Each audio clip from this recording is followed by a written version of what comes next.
Donc nous sommes avec le gardien Mandois, donc un match finalement assez bien maîtrisé et une qualification plus que méritée pour cette finale. Ouais, ça continue, on monte en National 3, on arrive à tenir le match. Les quarts de moins 8 étaient durs quand même, on a su bien rentrer dans le match et le tenir jusqu'au bout, ouais. Ça c'est bien ça.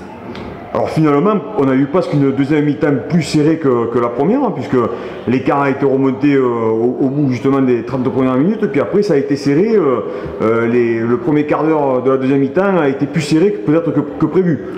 Ouais, deuxième mi-temps, on lâche un peu, on est un peu trop confiant je pense. Il remonte bien, mais on a su bien se remettre en jeu et repartir plein pot. Alors vous avez joué 62 minutes, de nombreux arrêts, bon, vous êtes quand même un élément clé de l'équipe et surtout bon, ce qui fait plaisir au public c'est ces relances qui tombent toujours sur les ailiers et ça provoque beaucoup de buts en contre-attaque. Ouais, c'est vrai que j'ai de la chance déjà d'avoir des ailiers qui courent, c'est pas toutes les équipes pareilles et c'est un de mes atouts que j'ai travaillé depuis tout le temps avec tous les entraîneurs et c'est vrai qu'avoir les ailiers qui courent c'est le luxe pour un gardien. Bon, alors, on le sait, vous étiez à Nîmes, Pôle Espoir, tout ça. Bon, il y a eu aussi ces équipes de France, une équipe de jeunes. Bon, vous êtes de retour ici, chez vous. Bon, qu'est-ce que ça fait là, de revenir au pays, on peut dire? Ah, pour la première saison, on peut pas espérer mieux. Mais si, gagner la finale, mais de toute façon, une finale, elle se gagne, ça se joue pas, donc il n'y a pas de souci.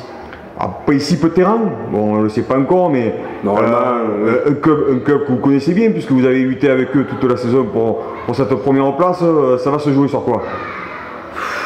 Sur la rigueur, la défense, une grosse défense. Et après ce qu'on vient de voir ce soir, il n'y a pas de souci.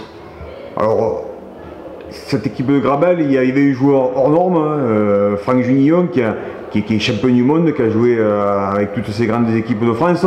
Qu'est-ce que ça fait de jouer justement contre un joueur de cette classe? Bon, même si bien sûr il a arrêté sa carrière professionnelle, et bon, on voit que bon, voilà, mais il y a quand même un sacré joueur en face, quoi.